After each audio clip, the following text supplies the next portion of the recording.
வணக்கம். நான் உங்கள் ஜெயா.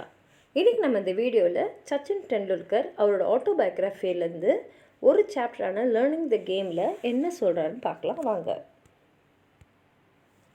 சச்சின் ரமேஷ் டெண்டுல்கர் இதான் அவரோட முழு நேமு. அவர் ஒரு தலைசிறந்த இந்தியன் கிரிக்கெட்டர்.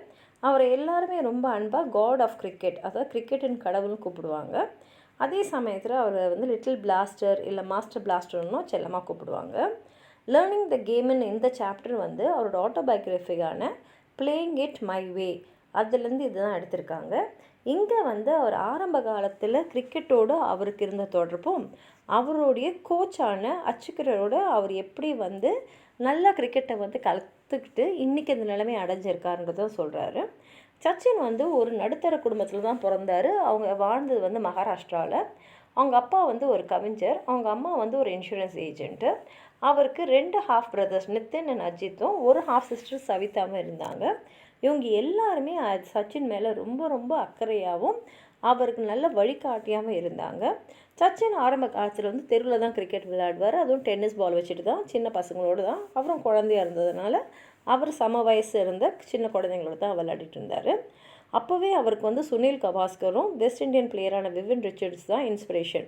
அதனால் அவங்களுடைய டெக்னிக்கெல்லாம் பார்த்து அவங்கள மாதிரியே அவங்க ஃப்ரெண்ட்ஸோடு விளையாடுவார்.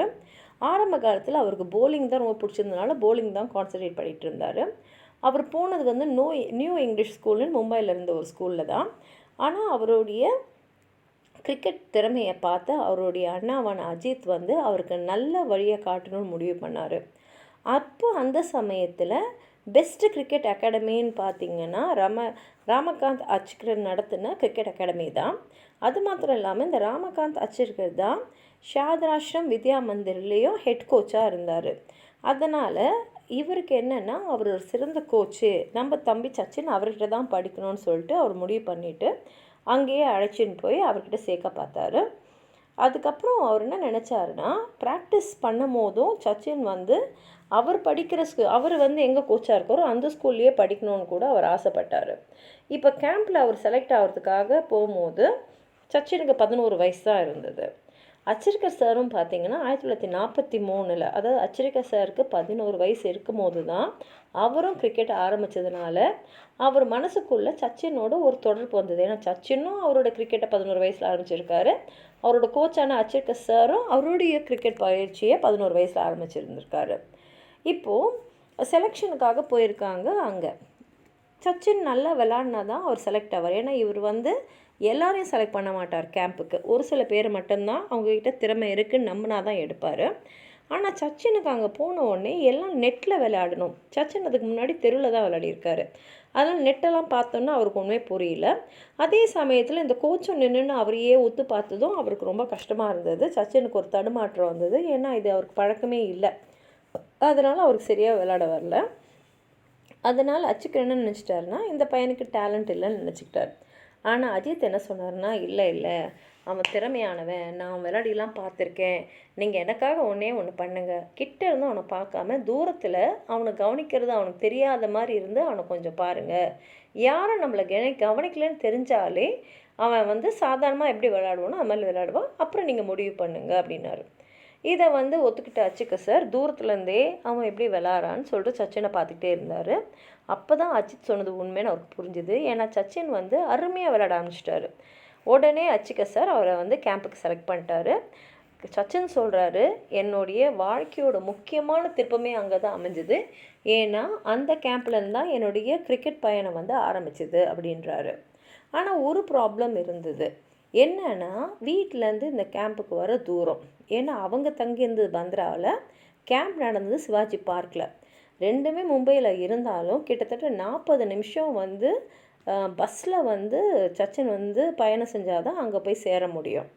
அது எப்படின்னா, ஒன்று பயணம், 2வது பயண களைப்பு. அதுவும் காலையில் 7:30லேருந்து 10:30 வரைக்கும் மார்னிங்கில் ப்ராக்டிஸ் பண்ணணும். திரும்பி மத்தியானம் வீட்டுக்கு திரும்பி ஒரு 40 நிமிஷம் பயணம் செஞ்சு சாப்பிட்டுட்டு அப்புறம் அவர் திரும்பி அந்த கேம்புக்கு போய் அங்கே அவர் விளையாடணும்.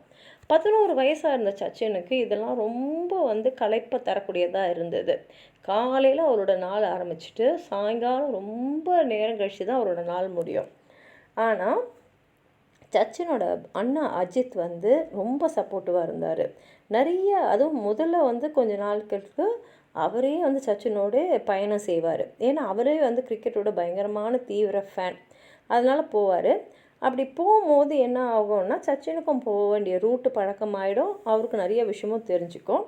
அது மாத்திரம் இல்லாமல் பயணம் செய்யும் போது அவருக்கு சச்சின் கிட்ட நிறைய அந்த கிரிக்கெட் பேட்டிங்கை பற்றி இருக்கக்கூடிய நியூயன்சஸ் நுணுக்கங்கள்லாம் சொல்லி தருவார். அவர் இத்தனைக்கும் அவருக்கு ஒரு ஸ்மால் நோட்டே கொடுத்துருக்காராம். சச்சின் சொல்கிறாரு, இன்னமும் அந்த நோட் வந்து நான் வச்சுருக்கேன், அதுக்கு ஒரு நல்ல பர்சனல் கோச் மேனுவல் மாதிரி எனக்கு இருக்குது அப்படின்னு சொல்கிறாரு. அதே சமயத்தில் சச்சின் ஒரு சாதாரண நடுத்தர குடும்பத்துலேருந்து வந்ததுனால அவர்கிட்ட ஒரு செட்டு தான் கிரிக்கெட் ட்ரெஸ் இருந்தது. அதனால் என்ன பண்ணுவார்னா, அவர் காலையில் போய் விளையாட்டு வந்த உடனே அது துவச்சி காய வச்சுடுவார். காய வச்சுட்டு அவர் லஞ்ச்லாம் சாப்பிடுவார். திரும்பி மத்தியானம் போகும்போது அந்த சட்டையை தான் போட்டுன்னு போனோம், அந்த பேண்ட் தான் போட்டுன்னு போனோம். என்னென்னா துணி காஞ்சிருந்தாலும் பாக்கெட்லாம் ஈரமாக இருக்கும். ஏன்னா பாக்கெட்ஸ் அவ்வளோ சீக்கிரமாக காஞ்சிடாது. திரும்பி அவர் சாயங்காலம் விளையாட்டு திரும்பி வரும்போது அந்த வேர்வையில் அந்த விளையாட்டில் கீழே விழுறது எழுந்துக்கிறதுலாம் இருக்கலாம். அதனால் இன்னும் வந்து அந்த ட்ரெஸ் அழுக்காக இருக்கும். அதனால் திரும்பி வந்தோம், திரும்பி அதை வந்து துவைக்கணும். ரொம்ப நாளைக்கு அவர் வந்து ஈரமான பாக்கெட் இருக்கிற ட்ரெஸ்ஸை தான் போட்டிருந்ததாக அவர் சொல்கிறாரு. ஆனால் அச்சிக்கர் சார் வந்து சச்சினோடைய திறமையை நல்லா புரிஞ்சுக்கிட்டாரு. என்ன ஆயிடுச்சுன்னா, ஸ்கூல்ஸ்லாம் திரும்பி திறந்துட்ட அப்புறம் சச்சின் படிச்சிருந்த ஸ்கூலில் வந்து கிரிக்கெட்டுக்கெலாம் முக்கியத்துவம் இல்லை. அதனால் அச்சிக்கருக்கு என்ன நினச்சாருன்னா, இப்போ சச்சின் நான் எந்த ஸ்கூலில் வந்து கோச்சாக இருக்கேனோ அங்கேயே வந்துட்டாருன்னா அவர் நல்லபடியாக கொண்டு வரலான்னு நினச்சாரு. அதனால் அவர் என்ன பண்ணாருன்னா, அவரோட நிலைமையை நல்லா புரிஞ்சுக்கிட்டு நம்ம வந்து கண்டிப்பாக சச்சினோட அப்பா கிட்டே பேசணும் ஸ்கூலை மாற்றுறதை பற்றி. அது மாத்திரம் இல்லாமல் சச்சின் வந்து இந்த பயணம் செய்கிறார் இல்லையா, அவர் வீட்டிலேருந்து கேம்புக்கு இந்த 40 நிமிஷம் பயணமும் வந்து அவரை ரொம்ப டயர்டாக்கிடும். இப்போ வந்து ஸ்கூலில் படித்தா ஸ்கூல் முடிச்சுட்டு அங்கேயே அவர் வந்து விளையாடிட்டு அதுக்கப்புறம் வீட்டுக்கு போகலாம். அதனால் இது நல்லா இருக்கும்னு நினச்சிக்கிட்டு அவங்க அப்பாவை கூப்பிட்டுட்டு, என் கண்ணுக்கு முன்னாடியே அவன் இருந்தால் நல்லாயிருக்கும், என் கீழே அவன் இருந்தால் நல்லா கொண்டு வருவேன்னு சொல்லி அவங்க அப்பாட்ட சொன்னதுனால அவங்க அப்பாவும் வந்து ஒத்துக்கிட்டாரு, அவரோட அண்ணனும் ஒத்துக்கிட்டாரு. சச்சின் வந்து அதனால் சாரதாஸ்ரம் வித்யா மந்திருக்கு அங்கே போய் சேர்ந்துடுறாரு. அங்கே தான் அச்சிக்கர் சாரும் அவர் கோச்சாக இருக்கார். சச்சினோட அப்பாவுக்கு நல்லது பெஸ்ட்டானது தான் சச்சினுக்கு தரணும்னு ரொம்ப ஆசைப்பட்டார்.